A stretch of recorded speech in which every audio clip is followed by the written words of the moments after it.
Hello, this is David William Weissner, and this is another episode of David Speaks.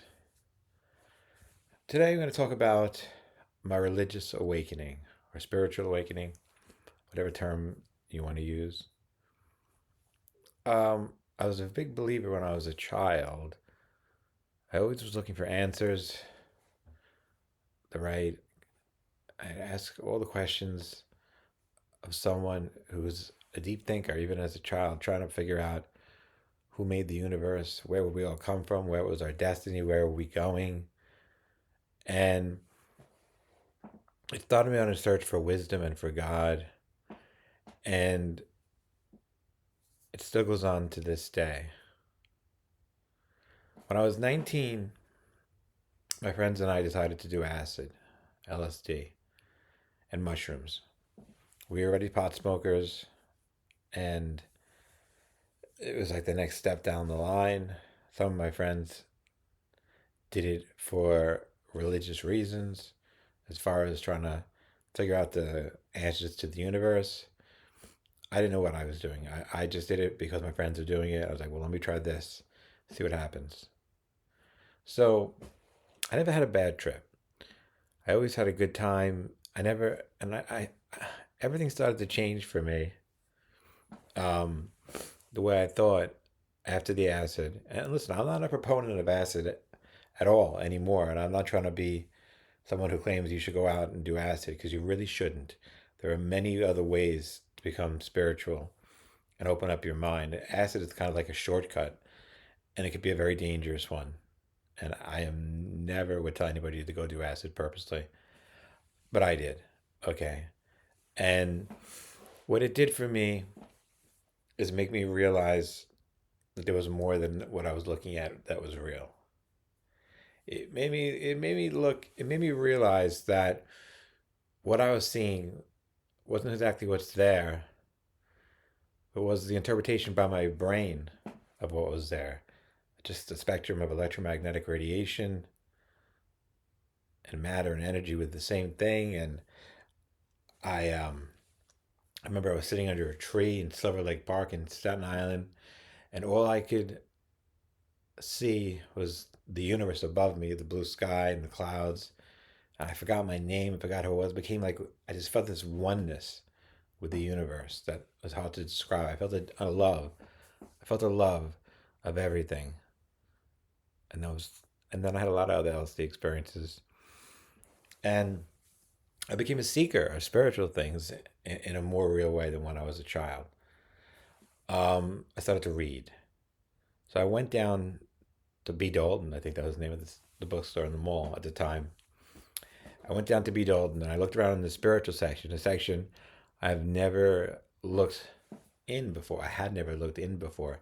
And I found a book called Autobiography of a Yogi by Paramahansa Yogananda. And that's what it was. It was an autobiography written by an Indian yogi who had traveled from India to America to be a teacher, and he was a devout seeker of God. And it opened me up to everything. I was 19. It opened me up to things I had never even dreamed about: karma, and reincarnations, and guru, and India, and everything that I saw. It amazed me. It just rang a bell with me, and I knew it was awakening something I had thought about before, and not in this life, but it awakened me in everything. And then I started meditating and I started going to gurus and trying to find every book. I've read hundreds and hundreds and hundreds of books on religion and spirituality. It opened me up to Buddhism and eventually to Jainism and to all the religions of the Indian subcontinent. And it just opened me up to everything. It made me realize things and it made me learn things all the way down the line. And then then I went to a meditation weekend run by a Buddhist monk in the Omega Institute in Rhinebeck, New York, many years ago. And there was a man there who had a lot of books out, who was a shaman. And this man gave a 1 hour lecture to anyone who was at the Omega Institute and wanted to learn about shamanism. So I never even really heard about it at all. I was a kid in my 20s, and he opened me up to shamanism and what it meant.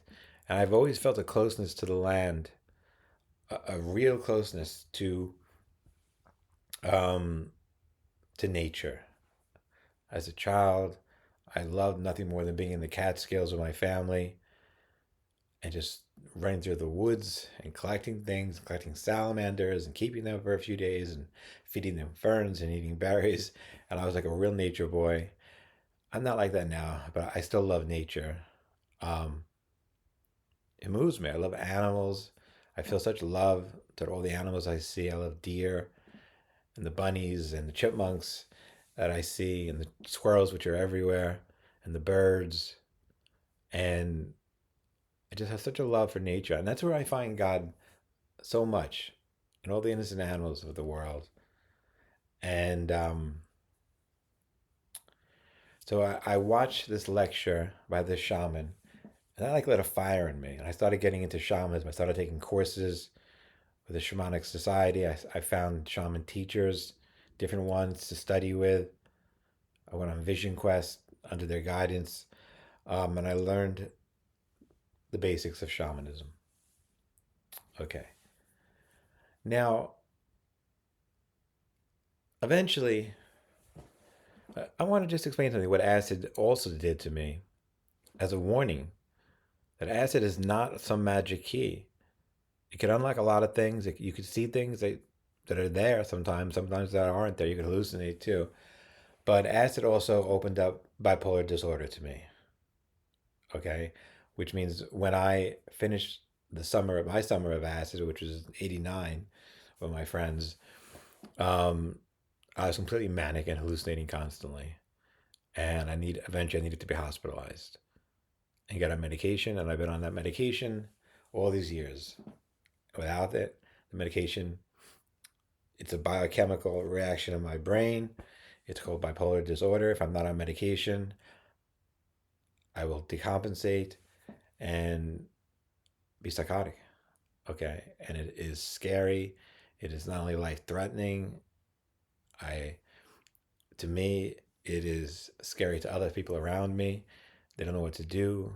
It's hard. Sometimes it's hard to detect if I'm in a good mood, but mad people can be very aggressive if they are irritated.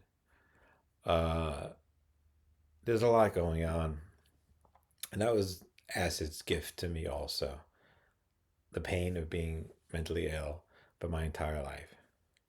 Okay, and but in some way, the mental illness has almost helped me become a more spiritual person by giving me strength. It's funny to say you have a strong mind when you're mentally ill.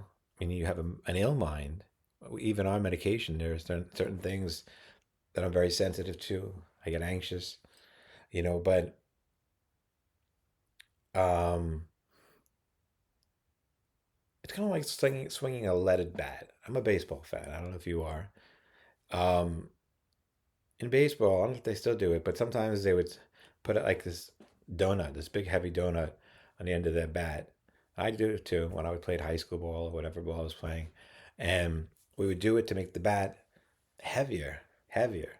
And then when the donut was off the bat, we were ready to swing, then never swing it lighter.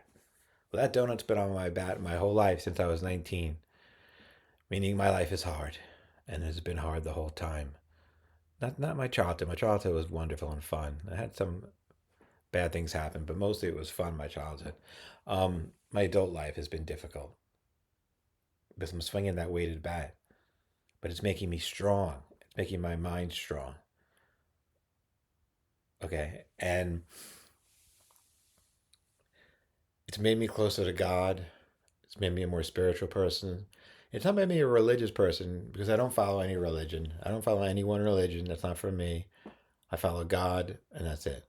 Personally, what I feel from Him, what I hear from Him, what I dream of Him, whatever it is, I try to follow God, our Father, my Father, and nothing else. And I do the best I can with that. I have read many religious texts of all different denominations and sects, And I learned from that. There's always something to learn. But then you have to put it aside. You have to realize that all these religious books are warped in some way because they're never all the truth. It's impossible. Okay, no matter how good savior or beginner of the religion, it's always changing. It's always wrong at some point. It's hypocritical. There are stupid things in the Bible about people shouldn't be gay or people shouldn't do this, and it's absurd, and it should be easy to spot. But people a lot of times take these things as perfect gospel, and they are called the Gospels, but not everything you read in the Bible and your whatever your religious book is true. In fact, a lot of it isn't, and that's why you have to find truth your own way. And I believe I'm a teacher of these things to help people, guide them in the way, and I do the best I can. But also remember, I don't claim to be infallible. I don't claim to not have some false information. I'm a teacher of religious things. I consider myself a spiritual teacher, and I've lived the life of one. I'm 55 years old. I have lived a hard life because I prayed for wisdom as a kid, and God has tried his best to give it to me by making me go through everything a person has to go through to to understand empathy. Empathy. Okay. But I mean, there's plenty of people who had worse lives than me. That is true, and I don't claim, and I certainly don't want a harder life. And I'm not asking for one or for anyone to help me that way. But my life's been hard, and it has made me smarter and made me a better teacher. And that's all I am, is a teacher of comparative religion, of spirituality, of God. I've spent my entire life in search of God, and now I'm turning around to try and teach what I know. And believe me, don't believe me, take what you want, take something from it, because I'm a serious person, and I have been studying this seriously since I could breathe my entire life.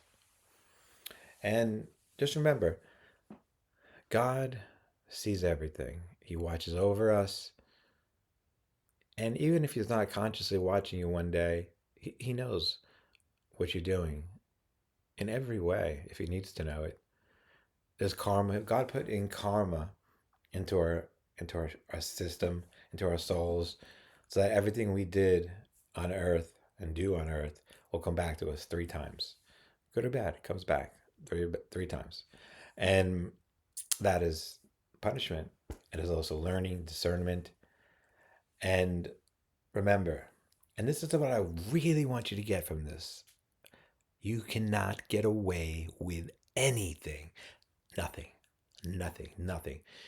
If you think you're getting away with something small, like, I don't know, stealing a box of donuts from the 7-Eleven, uh-uh.